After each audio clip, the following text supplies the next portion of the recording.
Hello friends, duet सरकारी में आपका स्वागत है। कल हम लोगों ने जो वीडियो बनाया था वो एक पूरा प्राचीन भारत का एक रिवीजन वीडियो था। प्राचीन भारत में अभी तक हमने जितने भी स्रोत पढ़ाए हैं, पुरातात्विक स्रोत, साहित्यिक स्रोत और विदेशी यात्रियों से स्रोत, 3 पार्ट है। इसमें हमने पुरातात्विक स्रोत को कंप्लीट कर दिया था, ठीक है, और साहित्यिक स्रोत को भी लगभग आधा कर दिया है। ब्राह्मण साहित्य हमारा खत्म हो चुका है। आज से हमारा एक नया सेशन है ब्राह्मणोत्तर साहित्य का। ब्राह्मणोत्तर साहित्य का, ठीक है, ब्राह्मणोत्तर साहित्य का। तो हमने ब्राह्मणोत्तर साहित्य में आपको ये बताया था कि ब्राह्मणोत्तर साहित्य होता क्या है। ये ये साहित्यिक स्रोत की जब बात आई थी तो साहित्यिक स्रोत को हम लोगों ने 2 भागों में बांटा था, धार्मिक साहित्य और लौकिक साहित्य। फिर धार्मिक साहित्य में हमने जब उसकी डिटेल पढ़ी थी तो इसमें धार्मिक साहित्य भी 2 प्रकार का था, ब्राह्मण साहित्य और ब्राह्मणोत्तर साहित्य। ब्राह्मण साहित्य में हमने आपको वेद, वेदांग, उपवेद, है ना, महाकाव्य और सूत्र आदि का के बारे में आपको बताया था। आरण्यक हो गया, जैसे वेद 4 होते हैं, वेदांग 6 होते हैं, उपवेद हमारे 4 होते हैं, उपनिषद 108 होते हैं, लेकिन जो प्रमाणिक उपनिषद है वो 12 है। उपनिषद का अर्थ हमारा होता है पास आकर बैठना, है ना, मतलब ऐसी शिक्षा जो गुरु के पास भी बैठ कर ली जाती है वो उपनिषद कहलाती है। आरण्यक में हमने आपको बताया था कि ऐसा ज्ञान जो जंगलों में मिलता हो वो आरण्यक के अंतर्गत आता है। महाकाव्य 2 ही महाकाव्य हमने आपको बताया है, रामायण और महाभारत। रामायण की रचना महर्षि वाल्मीकि ने 6000 मंत्रों के साथ, है ना, रामायण की रचना महर्षि वाल्मीकि ने 6000 श्लोकों से की थी, लेकिन वर्तमान में 12000 श्लोक हैं। जबकि महाभारत की का जो इतिहास था वो वेद व्यास द्वारा लिखा गया, और ये लगभग इसमें 1 लाख से ज्यादा भी है श्लोक है महाभारत में, 1 लाख से ज्यादा। मतलब रामायण में 12000 और महाभारत में 1 लाख से ज्यादा। और जो महाभारत का पुराना नाम था वो जय संहिता था। तो ये सारी कुछ चीजें हमने आपको बताई थी, तो वो ब्राह्मण साहित्य के अंतर्गत था। अब ब्राह्मणोत्तर साहित्य के अंतर्गत हम लोग क्या पढ़ेंगे? ब्राह्मणोत्तर साहित्य में जो पढ़ा जाएगा वो बौद्ध और जैन के बारे में पूरा पढ़ा जाएगा। जो ब्राह्मणोत्तर साहित्य हमारा पूरा जो डिपेंड करता है वो किनके ऊपर डिपेंड करता है? जैन व बौद्ध, ठीक है।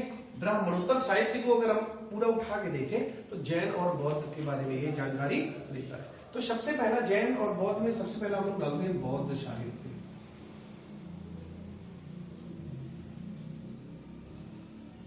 बौद्ध साहित्य, ठीक है, बौद्ध साहित्य।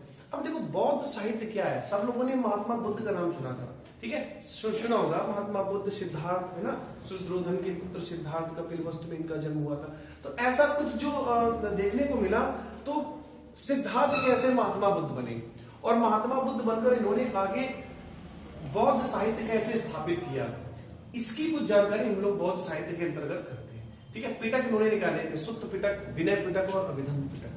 पिटक शब्द क्या होता है और इन्होंने 3 पिटक बनाए, कैसे बनाए, है ना, और क्या क्या इन पिटकों के बारे में जानकारी मिलती है, और इसके बाद आगे चलकर बौद्ध साहित्य में क्या क्या इन्होंने योगदान दिया और कैसे ये आगे आकर पूरा एक साहित्य बनकर मतलब तैयार हो गया। पूरा एक बौद्ध युग एक तरह से आप मान सकते हो जो शुरू हो गया। क्या उसकी रचनाएं थी, क्या उसकी पृष्ठभूमि थी, इसको जरा समझना पड़ेगा, ठीक है। तो जो बौद्ध साहित्य था, तो बौद्ध भारतीय इतिहास के बौद्ध साहित्य का नाम विशेष है, तो लिखना है भारतीय इतिहास के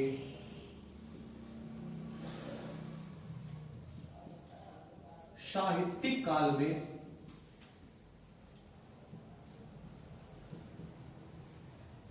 बौद्ध काल का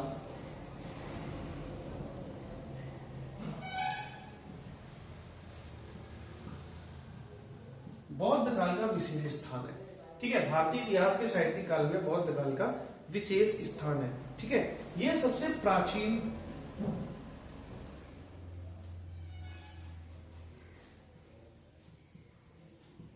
बहुत ही प्राचीन साहित्य की धरोहर है। ये बहुत ही प्राचीन साहित्य की एक धरोहर है, ठीक है। प्राचीन साहित्य की एक धरोहर है। ठीक है, इसके बाद है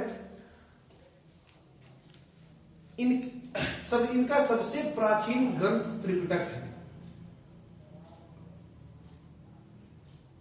बौद्धों का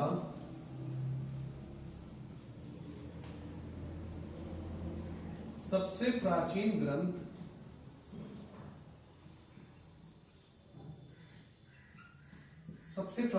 क्या है? त्रिपिटक है। ठीक है, त्रिपिटक 3 प्रकार के होते हैं। त्रिपिटक 3 प्रकार के हैं। नंबर 1 विनय पिटक, नंबर 2 सुत्त पिटक और नंबर 3 अभिधम्म पिटक।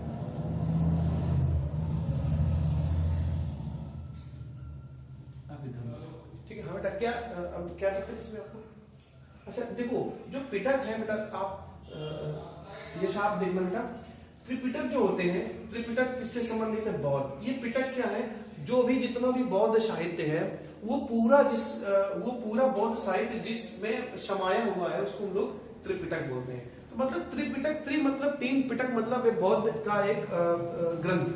ठीक है, तो पिटक में 3 प्रकार के पिटक बताए गए। समझ में आ गया त्रिपिटक क्या होता है? आपको समझ में आ गया?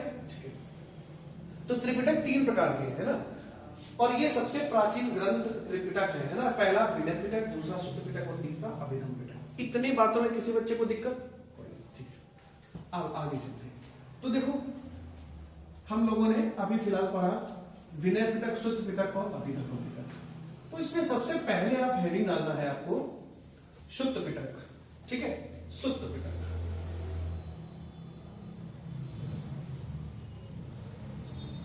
सबसे पहली हेडिंग है आपके लिए सुत्त पिटक। अब देखो, सुत्त पिटक क्या है? इसमें बौद्धों के धार्मिक विचार का वर्णन है। बौद्धों के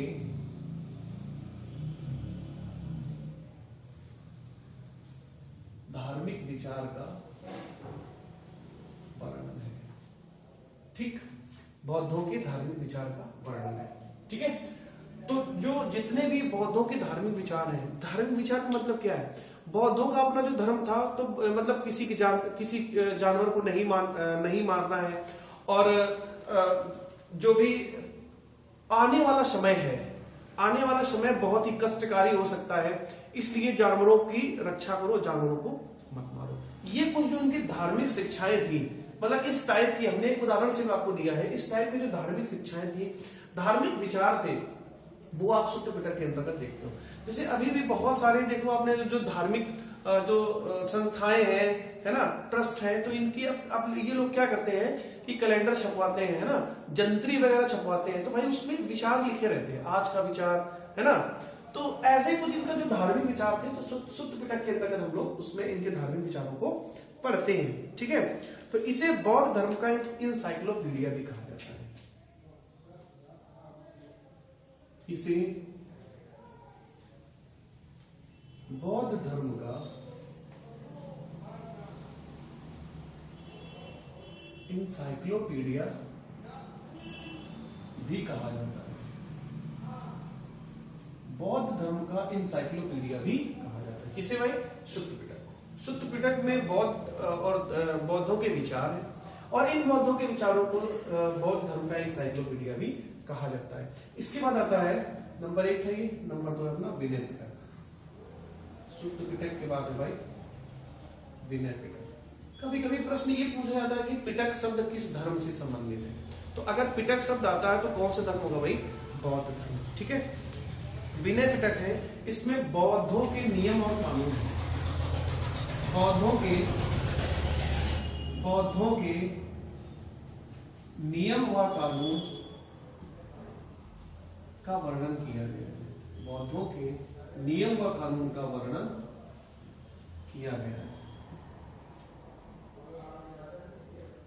बौद्धों के नियम व कानून का वर्णन किया गया है विनय पिटक के अंतर्गत। इसके बाद आता है बेटा बौद्धों के नियम और कानून का वर्णन किया गया है। ठीक है, इसके बाद है अभिधम्म पिटक।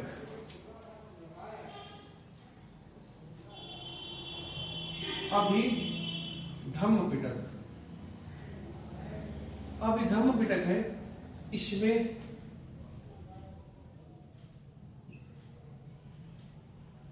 बौद्धों के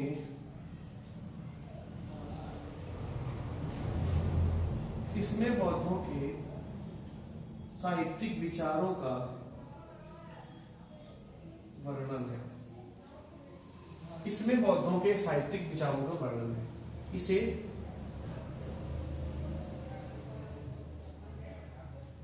बौद्धों का दर्शन शास्त्र कहा गया। इसे बौद्धों का दर्शन शास्त्र कहा गया।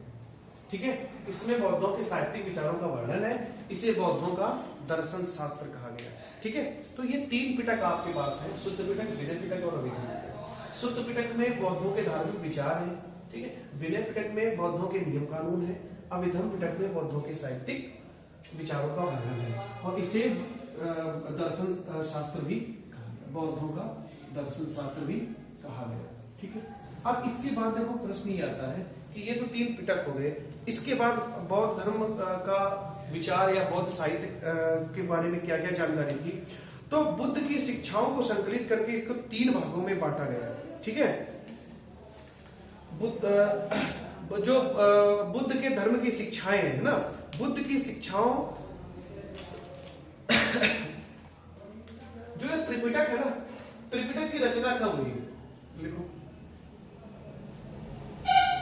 त्रिपिटक की रचना बुद्ध के निर्वाण के बाद हुई।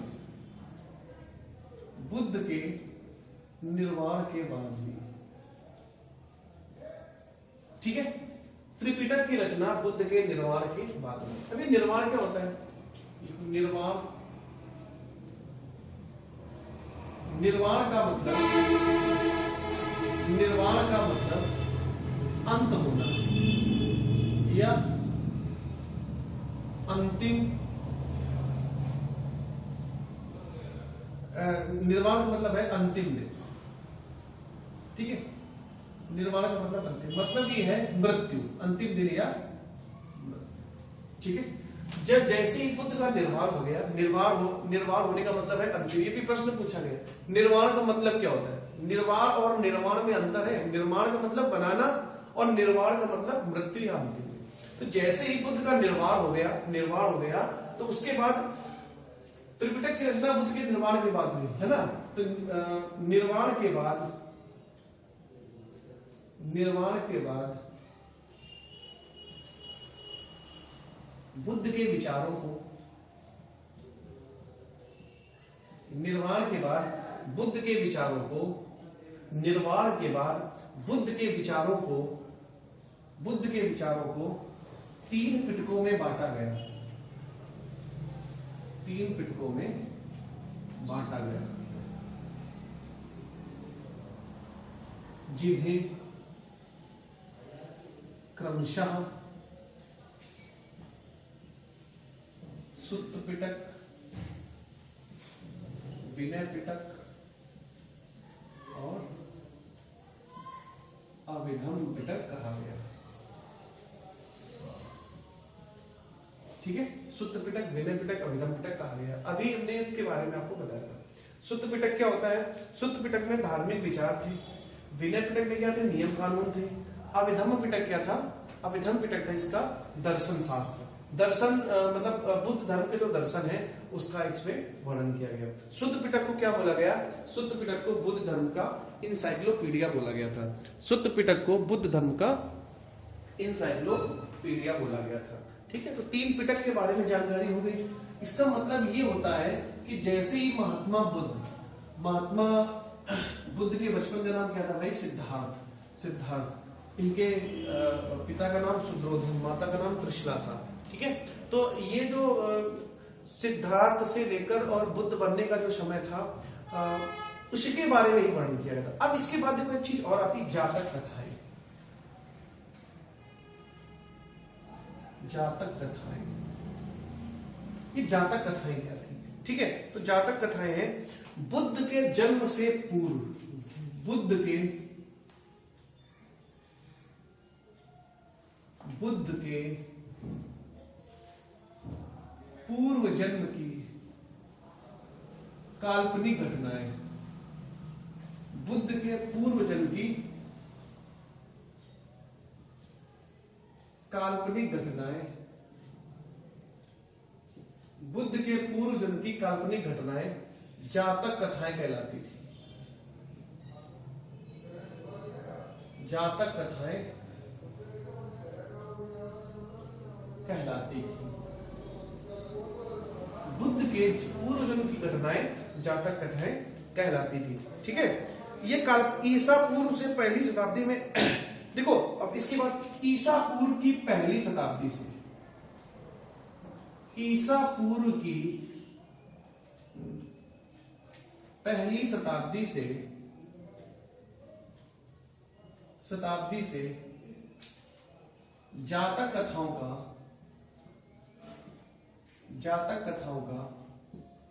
वर्णन शुरू हो गया था। जातक कथाओं का वर्णन शुरू हो गया था। ठीक है, ईसा पूर्व की पहली शताब्दी से जातक कथाओं का वर्णन शुरू हो गया था। ठीक है, तो ये जातक कथाएं जो थी वो बुद्ध के जन्म के पूर्व की घटनाएं थी। हो गया था, जिसका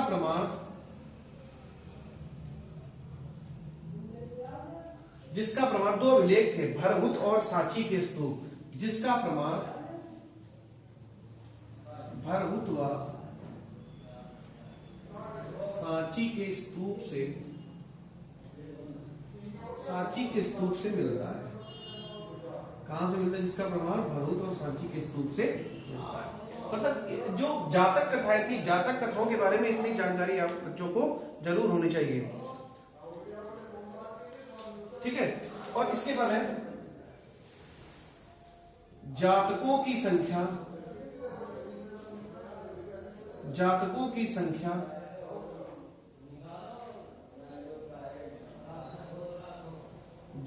संख्या 550 थी। बिल्कुल, जातकों की संख्या 550 थी, जिसमें अधिकतर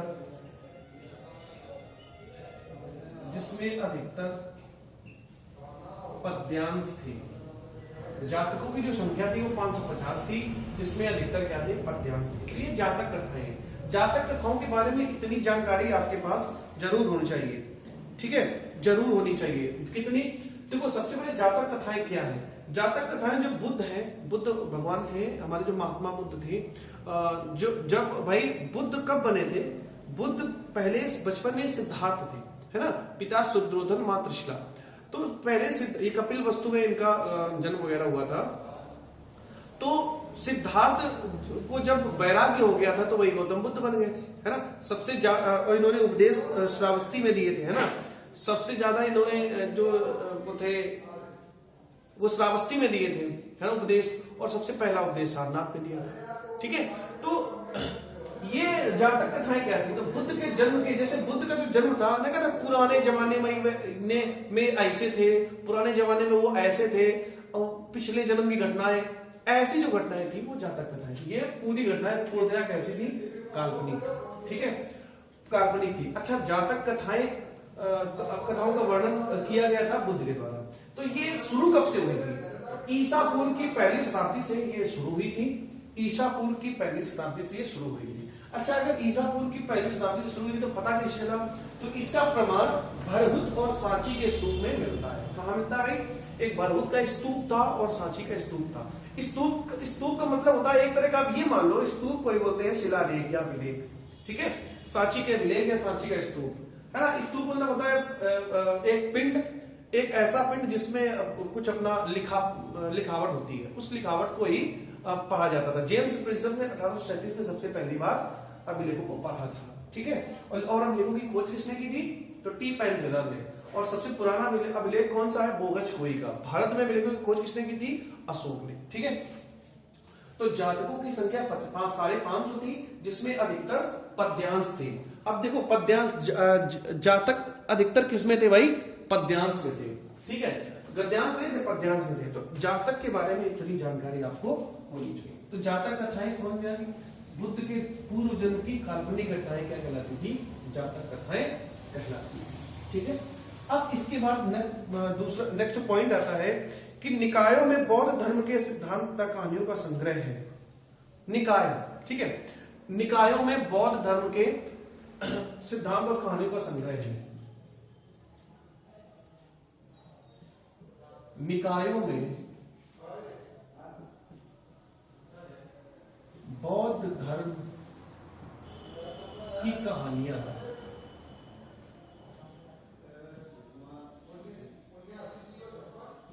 बौद्ध धर्म की कहानियां है। इसके बाद है प्राचीनतम बौद्ध साहित्य किस भाषा में था? पाली भाषा में।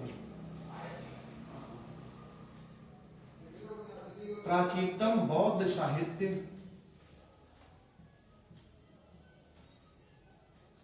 पाली भाषा में था।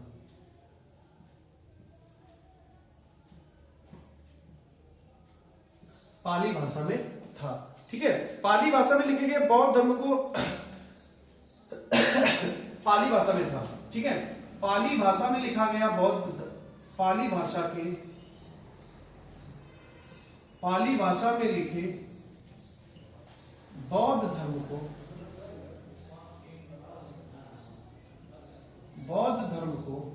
पाली भाषा में लिखे बौद्ध धर्म को ईसा की द्वितीय शताब्दी में, ईसा की द्वितीय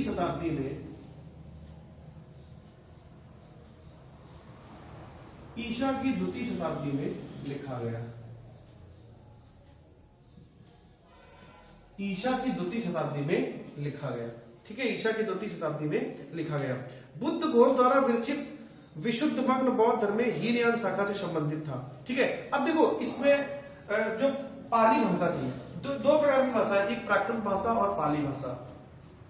जो पाली भाषा थी तो निकायों में बौद्ध धर्म की कहानियां है। निकाय जो भी ग्रंथ टाइप के होते थे इसमें बौद्ध धर्म की कहानियां है। प्रश्न ये पूछा जाता है कि निकाय किस ग्रंथ से संबंधित थे? तो निकाय हमारे बौद्ध धर्म की कहानियों से संबंधित थे। ठीक है, प्राचीनतम बौद्ध साहित्य पाली भाषा में था। जो बौद्ध साहित्य था, हमने अभी आपको बताया था कि जो भी गौतम बुद्ध ने अपने उपदेश सारनाथ में पहला उपदेश और सबसे ज्यादा उपदेश श्रावस्ती में दिए थे। ठीक है, तो इनकी जो भाषा थी तो वो पाली भाषा में थी, प्राचीनतम बौद्ध वाली भाषा। ठीक है, और पाली भाषा में लिखे गए बौद्ध धर्म को द्वितीय शताब्दी में लिखा गया। ठीक है, तो पाली भाषा में जितना भी बौद्धों का साहित्य था वो ईसा पूर्व की द्वितीय शताब्दी में इसे लिखा गया। ठीक है, अब इसके बाद बुद्ध घोष द्वारा विश्व, अच्छा इसके बाद देखो बौद्ध धर्म क्या हुआ? बौद्ध संगीतियां हुई। ठीक है, प्रथम बौद्ध संगीति, द्वितीय बौद्ध संगीति, तृतीय, 4 बौद्ध संगीतियां हुई। 4 बौद्ध संगीतियां। ठीक है, ठीक है, 4 बौद्ध संगीतियां हुई, पहली, दूसरी, तीसरी और चौथी। ठीक है, 4 बौद्ध संगीतियां कितनी हुई थी भाई? 4। ठीक है, 4 बौद्ध संगीतियां हुई थी। अब चारों बौद्ध संगीतियां देखो किसके किसके समय में हुई थी? अशोक, कालाशोक,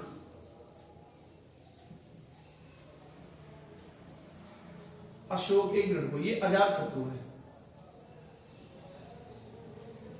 अजातशत्रु, अशोक और कनिष्क। इंपॉर्टेंट है कनिष्क। ठीक है, चौथी बौद्ध संगीति, तो ये पहली, दूसरी, तीसरी, चौथी। पहली बौद्ध संगीति किसके समय हुई थी? अजातशत्रु। दूसरी कालाशोक, तीसरी अशोक, चौथी कनिष्क। ठीक है, तो ये वाली जो थी इसे पॉइंट लिख लो। चौथी बौद्ध संगीति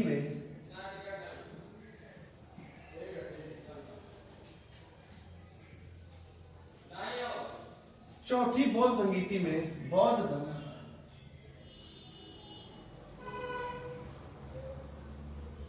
हीनयान तथा महायान में बट गया।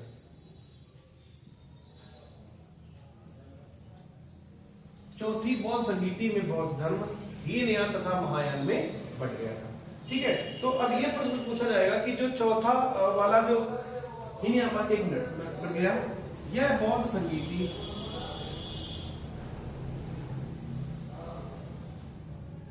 कश्मीर के कुंडल वन में हुई थी। ठीक है, कश्मीर के कुंडल वन में। तो देखो प्रश्न क्या पूछा जाएगा कि पहली बौद्ध संगीति किसके समय में हुई थी। तो आपकी जो पहली बौद्ध संगीति है, पहली बौद्ध संगीति हमारी आ जाती है अजात शत्रु के समय में। तो पहली बौद्ध संगीति के समय शासक कौन था? अजात शत्रु। दूसरी बौद्ध संगीति के समय कालाशोक। तीसरी बौद्ध संगीति के समय अशोक। और चौथी बौद्ध संगीति के समय शासक था कनिष्क। ठीक है, तो अजात शत्रु, कालाशोक, अशोक और कनिष्क। अब प्रश्न यहां से इंपॉर्टेंट ये आता है कि किस बौद्ध समिति में, किस बौद्ध संगीति में बौद्ध धर्म दो भागों में बट गया था। ठीक है, तो जो चौथी बौद्ध संगीति हुई थी, चौथी बौद्ध संगीति, उस समय राजा कौन था? कनिष्क। ये कहां हुई थी? कश्मीर के कुंडल वन में। ठीक है, कश्मीर के कुंडल वन में चौथी बौद्ध संगीति हुई थी। उसमें बौद्ध धर्म दो भागों में बट गया था। कौन सा? हीनयान और महायान। हीनयान और महायान में ये बट गया था। ठीक है, तो ये प्रश्न आपके लिए इंपॉर्टेंट है। अब देखो यहां से आता है हीनयान और महायान, हीनयान और महायान। ठीक है, हीनयान और महायान। अब देखो हीनयान और महायान क्या था? बुद्ध घोष द्वारा एक ग्रंथ था विशुद्ध मग्न।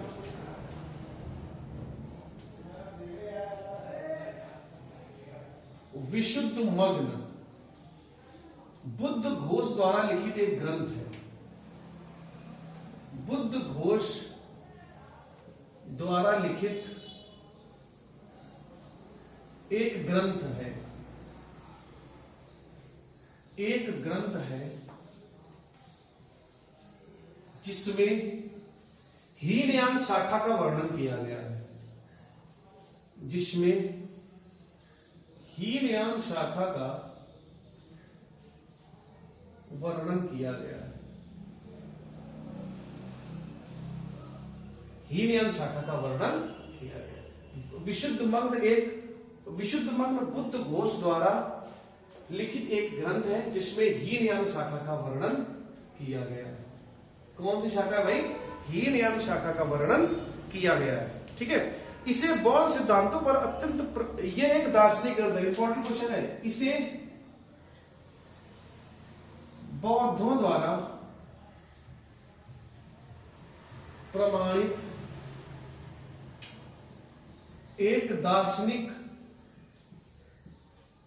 ग्रंथ माना जाता है। इसे बौद्धों द्वारा प्रमाणित एक दार्शनिक ग्रंथ माना जाता है। तो यहां से देखो क्या आपको समझ में आया कि विशुद्ध मग्न क्या है? विशुद्ध मग्न एक ग्रंथ है, बुद्ध घोष द्वारा रचित एक ग्रंथ है ना, जिसे लिखित एक ग्रंथ है जिसमें हीनयान शाखा का वर्णन किया गया है। कौन सी शाखा भाई? हीनयान शाखा का वर्णन किया गया है और इसे बौद्धों द्वारा प्रमाणित एक दार्शनिक ग्रंथ माना जाता है। तो विशुद्ध मग्न एक बौद्धों द्वारा प्रमाणित एक दार्शनिक ग्रंथ है। ठीक है, और बुद्ध धर्म के, अब देखो इसमें भी एक बहुत अच्छा पॉइंट है कि बुद्ध धर्म के जो साहित्यिक जीवन है, बौद्ध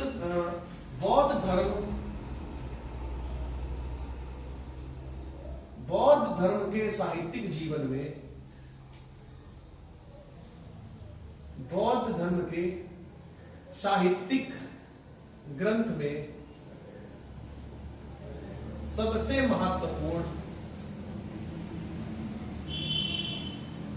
महत्वपूर्ण जातक कथाएं हैं।